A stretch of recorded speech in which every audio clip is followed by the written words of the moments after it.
Olá!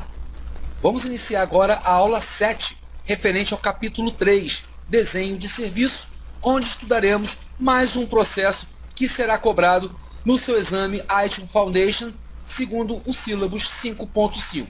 Beleza? Vamos seguir. Então, nessa aula 7, nós veremos o processo de gerenciamento de fornecedor. Conforme a gente já pode imaginar, o provedor de serviços que ofereça serviço aos seus clientes que dependa de um serviço de um fornecedor, o que acontece? Se ocorrer alguma falha em relação a esse fornecedor na oferta do serviço, isso pode resultar um impacto tremendo sobre esse serviço. Então isso precisa ser controlado, precisa ser devidamente gerenciado, né? Então veremos que esse processo é extremamente importante nesses casos, quando o provedor de serviço irá precisar, para compor o seu próprio serviço, de um serviço de um fornecedor. Então é por aí que a gente vai seguir essa lógica para estudar o gerenciamento de fornecedor. Então, vamos comentar brevemente sobre o propósito do processo de gerenciamento de fornecedor. Bom, como o provedor de serviço ele contará algumas vezes com serviços de um fornecedor para compor o seu próprio serviço, o que acontece? Qual seria o propósito que você imagina para o gerenciamento do fornecedor? É coordenar, gerenciar esse serviço. Então é justamente isso. O propósito do processo é obter valor, né? Obter retorno de valor daquele dinheiro que é investido em fornecedores, e para oferecer serviços de TI com qualidade ao negócio. É isso. O propósito do processo de gerenciamento de fornecedor é fazer com que aquele dinheiro que o provedor de serviço está investindo no fornecedor vale a pena. Ele obtenha retorno, obtenha valor desse dinheiro que é investido em fornecedor, para oferecer serviços com mais qualidade oferecidos ao negócio, oferecer qualidade, evitar aquele lance da gambiarra. Porque nós já entendemos que, havendo uma falha de um serviço que é oferecido pelo fornecedor, e dependendo da importância desse serviço, isso gera um impacto tremendo. Então, esse processo vai buscar garantir que todos os contratos, todos os acordos que são realizados com o terceiro suportem as necessidades do negócio, e que todos esses fornecedores atendam aos comprometimentos contratuais, sempre verificando. Então, o propósito do processo é isso, é gerenciar esses fornecedores apropriadamente. Beleza? Chegamos ao escopo do processo. Bom, como o propósito do processo é obter valor daquele dinheiro que é investido em fornecedores, para entender o propósito, para entender o escopo, se torna mais simples. Qual seria o escopo, a área de atuação do processo de gerenciamento de fornecedores? Gerenciar os fornecedores, gerenciar os contratos que são necessários com esses fornecedores para oferecer os serviços de TI ao negócio, ao cliente. Então a gente, na literatura desse mundo IT Foundation, a gente viu um monte de texto falando sobre o escopo, 5 parágrafos falando sobre o escopo. Pessoal, nós estamos indo de encontro ao exame IT Foundation. Existem muitas coisas que você tem que lembrar no dia do seu exame. Então, quanto mais você sintetizar para depois você começar a associar as ideias, é mais fácil. Então, o que faz parte do escopo do processo de gerenciamento de fornecedor? Gerenciar os fornecedores, gerenciar os contratos para oferecer os serviços de TI.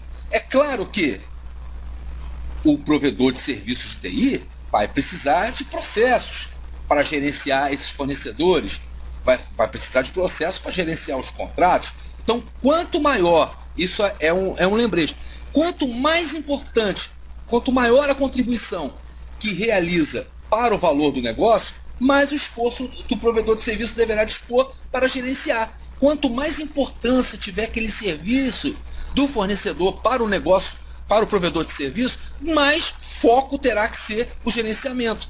E isso, claro, o processo deverá incluir inúmeras coisas, principalmente a manutenção de um sistema chamado Sistema de Informação para Gerenciamento de Fornecedores e Contratos, que esse sistema ele vai integrar um outro sistema mais amplo ainda, que é o Sistema de Gerenciamento do Conhecimento do Serviço.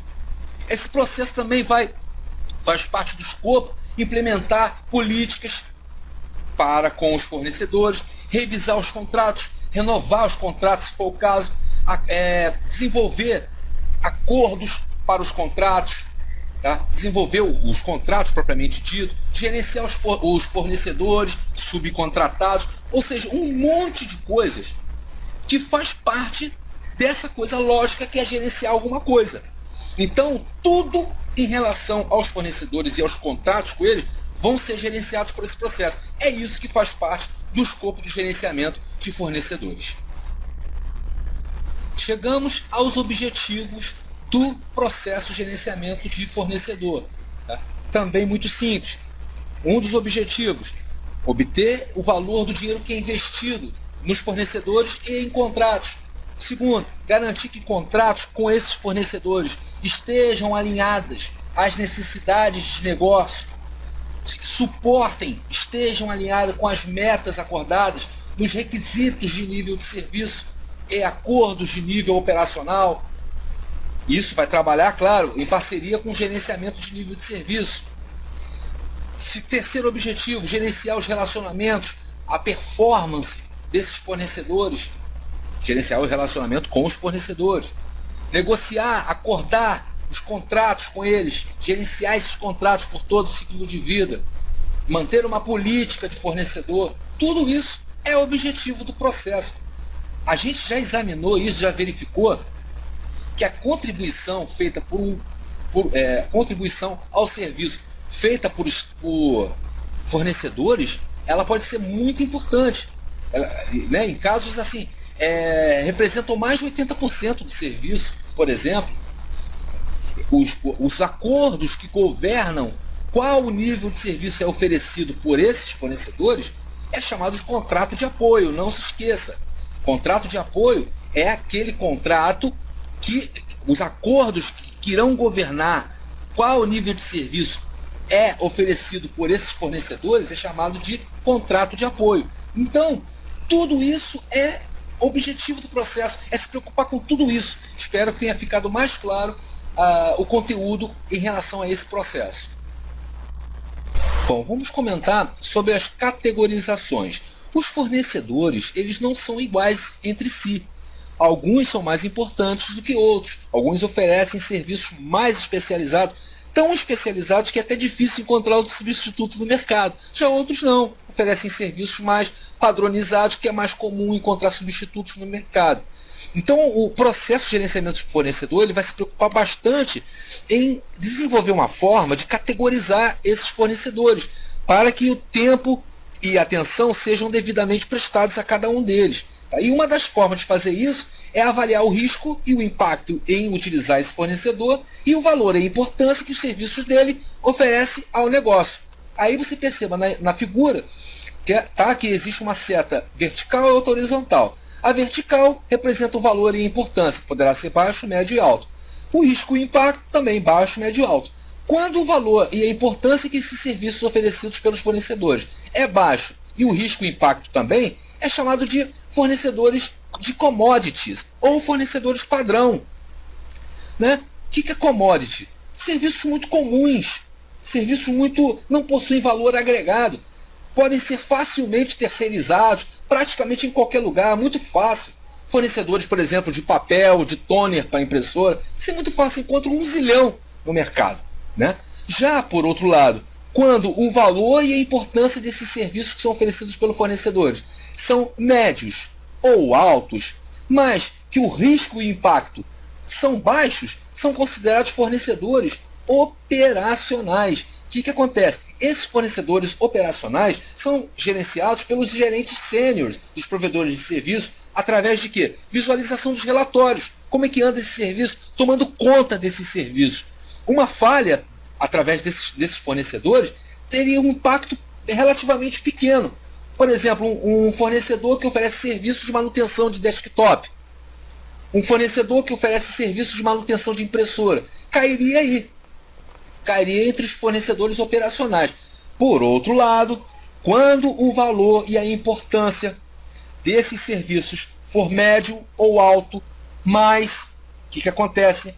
O valor de risco e impacto for médio, nesse caso for médio, né? Então vamos lá, valor e importância, médio ou alto, mas o risco e impacto for médio, são chamados fornecedores táticos. Tá? Ele envolve atividade comercial significativa. Um bom exemplo para isso seria aqueles fornecedores que oferecem manutenção em servidores. Tá?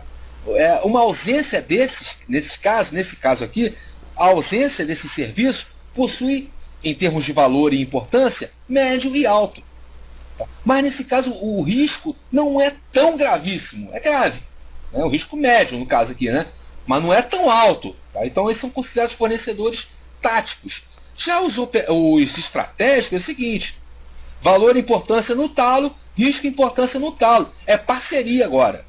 Agora a história muda, é uma parceria. Ambos as organizações, o provedor de serviço e o fornecedor, eles trabalham, compartilham informações sigilosas, inclusive, confidenciais.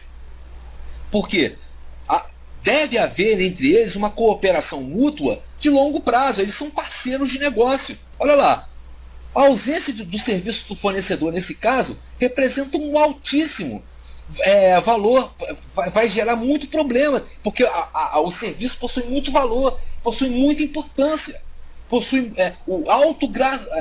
muito alto grau de risco e impacto gravíssimo. Então esses são os fornecedores estratégicos. Se for perguntado na sua prova como que são categorizados segundo a AIS os fornecedores, não se esqueça: commodities ou padrão, operacionais, táticos e estratégicos. Beleza? Estude isso, pessoal. Estude isso, hein? Até a próxima aula.